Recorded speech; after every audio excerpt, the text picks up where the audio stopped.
Atenção, queridos alunos do oitavo ano. Estou aqui para dar início a mais uma aula de língua portuguesa e a pauta da nossa aula é figuras de linguagem 2, né?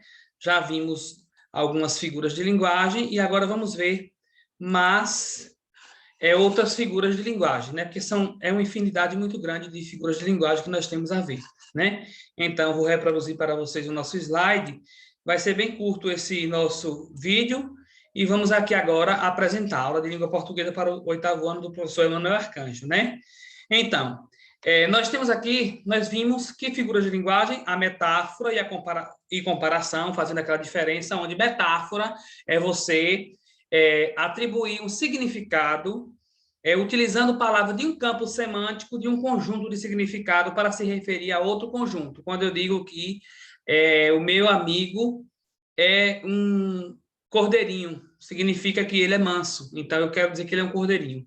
Agora, a comparação é diferente, que ele é tão manso como um cordeirinho, assim como um cordeirinho. Quando eu uso assim como, tão como, igual a, é comparação. Quando eu digo que ele é um cordeirinho, quando eu digo que aquele carro é igual a bala, né? É uma bala, ou seja, porque tem muita velocidade. Quando eu digo que é igual a bala, é uma comparação. A sinestesia é quando você faz uma troca das percepções sensoriais na linguagem. Por exemplo, eu digo assim, vejo constantemente o gosto da sua alegria. Então, eu não vejo o gosto, eu sinto o gosto, mas se eu estou dizendo que eu vejo o gosto, o que é que eu quero dizer? Quero dizer que eu percebo, que eu sinto aquela alegria, tá? Então, sinestesia é misturar as percepções sensoriais, o cheiro com o gosto, o tato com a visão, enfim, e vice-versa. Gradação é quando você atribui uma informação, né, de forma ascendente e descendente. Você apresenta em uma frase só ideias iniciais que vão aumentando o grau de valor até chegar num grau bem mais elevado. Ou então está no elevado e vai descendo. Por exemplo, quando eu digo, eu sou morador de Valente, e no estado da Bahia, no Brasil e no continente americano. Então, eu fui pegando de uma esfera bem menor até a maior. Eu digo assim, hoje sou gerente da fábrica, já fui chefe, já fui funcionário, já fui faxineiro. Ou seja, eu estou pegando das informações maiores para menores, isso é gradação. Aí, metonímia é quando você atribui um significado diferente para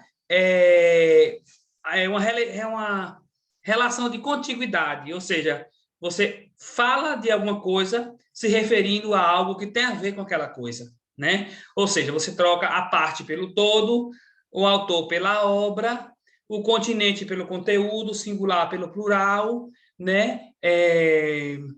A causa pelo efeito. Vou dar um exemplo de cada um. O autor pela obra. Ouvi Amado Batista, li Monteiro Lobato, eu ouvi a música, né? Então, isso é uma metonímia, o autor pela obra, né? Aí, o continente pelo conteúdo. Comi uma bandeja toda de macarrão. Eu não comi a bandeja, eu comi o conteúdo que estava na bandeja. Outra é a marca pelo produto. Tu já comprou o Bombril para lavar os pratos? O Bombril é uma marca, é esponja de aço, né? Então, quando você também faz a questão o singular pelo plural. O jovem de hoje em dia fica na internet até tarde. É só um jovem ou são todos? Então, eu usei o singular para me referir ao todo. A causa pelo efeito. É o suor, é o meu suor que está sustentando vocês. Então, o efeito, o meu trabalho, eu sou no meu trabalho. Então, ao invés de eu dizer que o meu trabalho está sustentando, é o meu suor. Então, eu estava só fazendo uma revisão das figuras de linguagem que nós vimos nas aulas passadas. E nós vamos agora para as figuras de linguagem novas, né? Temos aqui prosopopeia ou personificação. Quando diz prosopopeia ou personificação, significa que tanto faz usar um nome como usar outro. Mas vamos usar o nome mais fácil, que é personificação. A personificação, como diz aqui, ou prosopopeia, é uma figura de linguagem que consiste em dar uma personalidade imprópria a determinado ser ou referente, a fim de construir um sentido ou uma ideia. Ou seja, dar personalidade é dar vida a uma coisa que não tem vida. Ou dizer que alguma coisa aconteceu, né, alguma reação, algum comportamento que não é típico daquela coisa, né? Por exemplo, o meu estômago está gritando de fome, o meu estômago sente fome, não grita. Então, gritar significa eu dar boca ao estômago, quer dizer que o estômago tem boca, que ele gritou de fome, ou seja, ele está ansiando pelo alimento. Escutei pneus cantando na pista essa madrugada. É madrugada, viu? Eu errei ali e coloquei ó. Foi na hora da agonia. Então, o pneu cantando, pneu canta, tem boca, tem microfone? Não tem.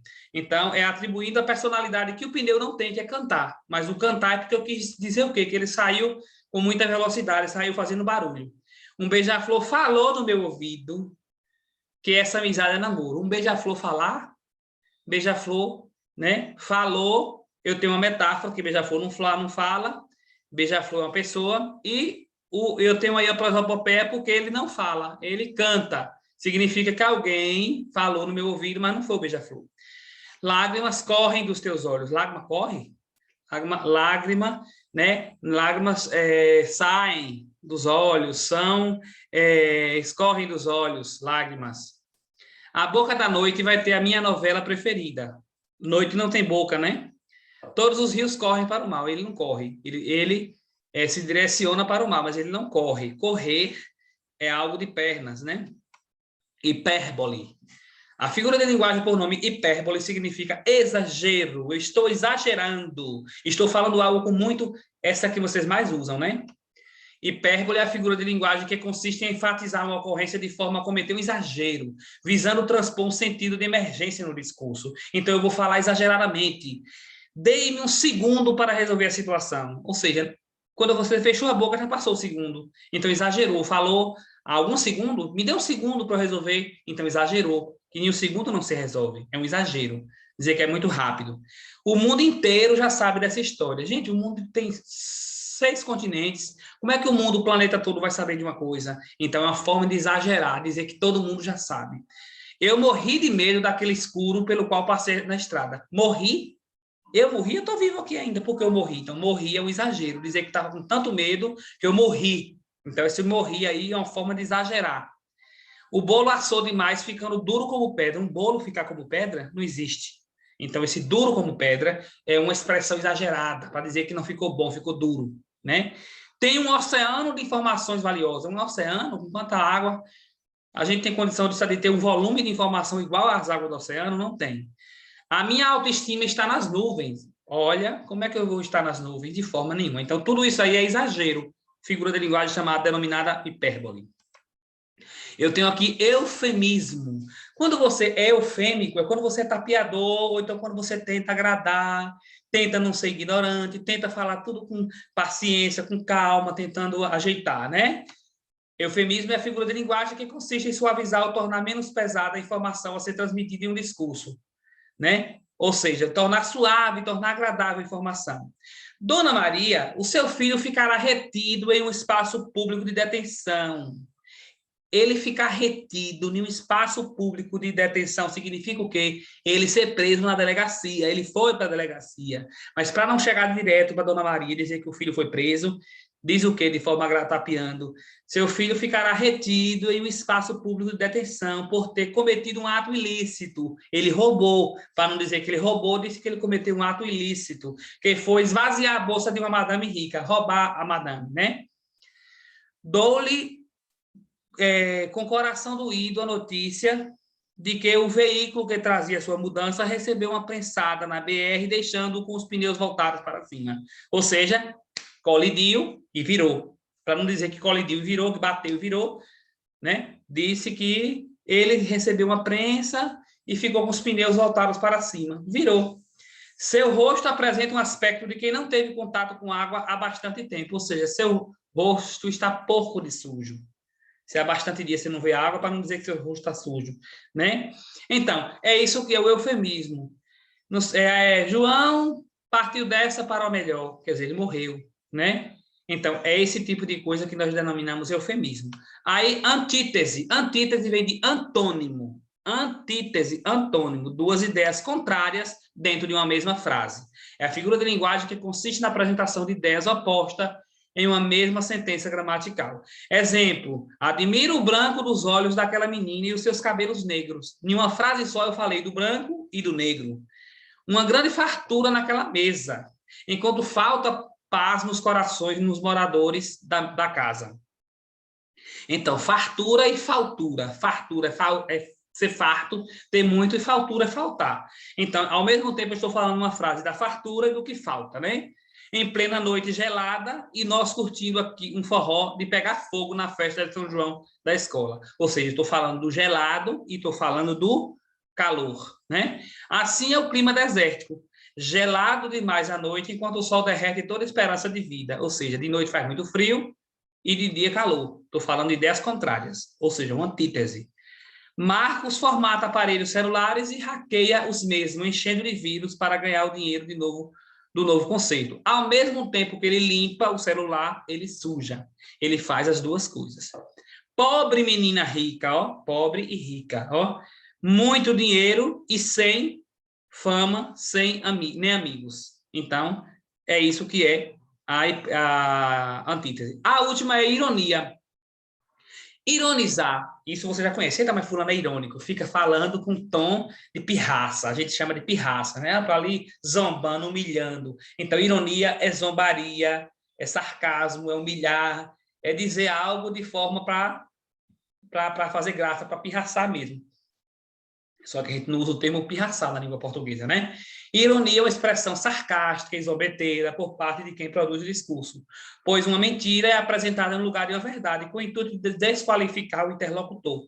Exemplo, uma morena linda dessa está explicado porque ninguém a enamora. Ou seja, ela é tão bonita, mas ninguém namora ela.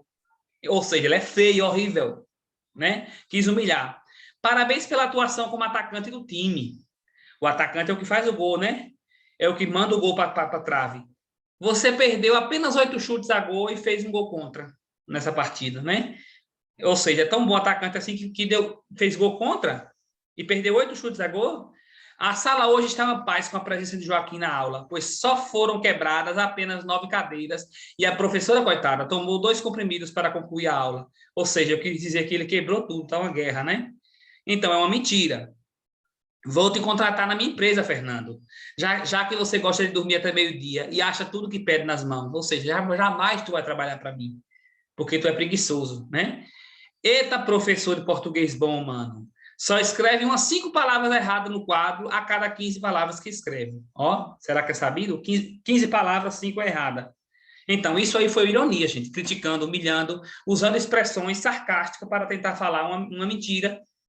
É uma verdade, assim, mas é uma mentira que ele quer que você que escute saiba que é mentira. Então, por isso que não é mentira, mas transparece no contexto que é uma mentira.